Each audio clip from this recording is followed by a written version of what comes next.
0 à business, coup de pouce à une start-up. Nous recevons Jean-Michel Cambeau, président de Tell.me Plus. Bonjour, merci d'être avec nous Jean-Michel. Une technologie qui s'appelle Whysi, alors W-Y-S-2-I. Alors justement, Tell.me Plus, dites-nous en plus sur votre start-up. Whysi. Donc Whysi, c'est une technologie que Tell.me Plus a développée en collaboration avec le CNRS et le LIRM, un laboratoire d'intelligence artificielle à Montpellier, et qui permet de produire des recommandations ultra pertinentes, a priori dans le domaine du marketing, pour commencer. Donc ça permet quoi? Alors donnez-nous un exemple concret. Donc ce sont des algorithmes prédictifs qui vont utiliser un contexte, qui vont centrer l'utilisateur, le consommateur au centre de ce contexte, qui vont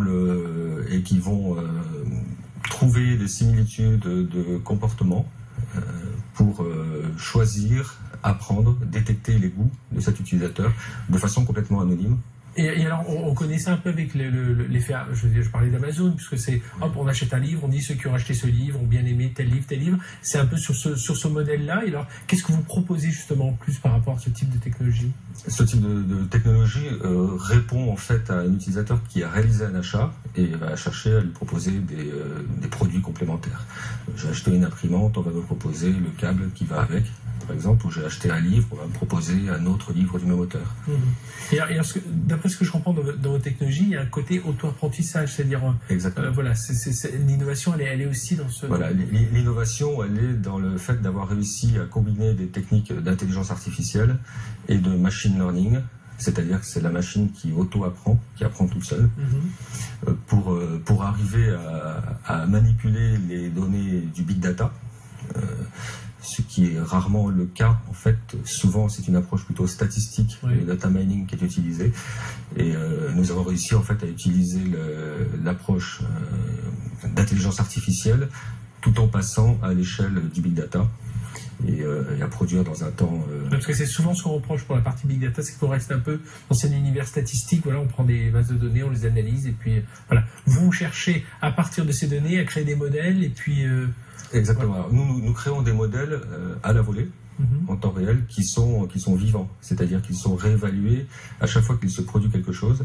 On réévalue le modèle, on le remet dans un contexte et on apprend. Et donc on fabrique des données exogènes d'ailleurs, comme des prédictions de tendance. Alors donnez-nous un exemple concret d'un client, parce que vos logiciels sont ce qu'on appelle en SaaS, enfin votre application donc en software as a service.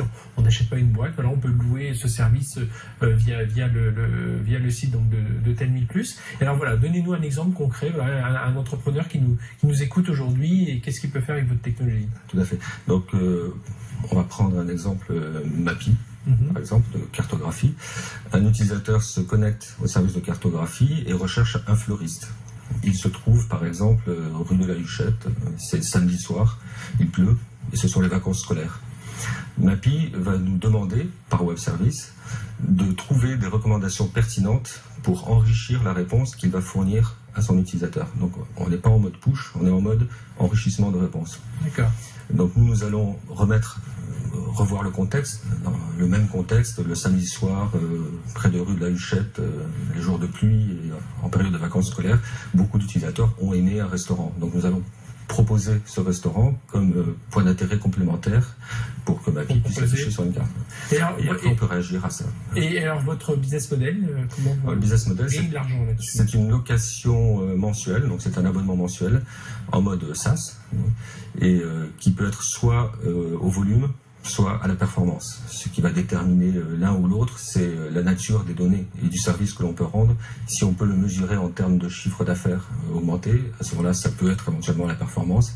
Sinon, ça sera au volume de transactions. Et donc, la technologie s'appelle Whysi. Je disais Whysi, mais on va la prononcer en anglais. Whysi.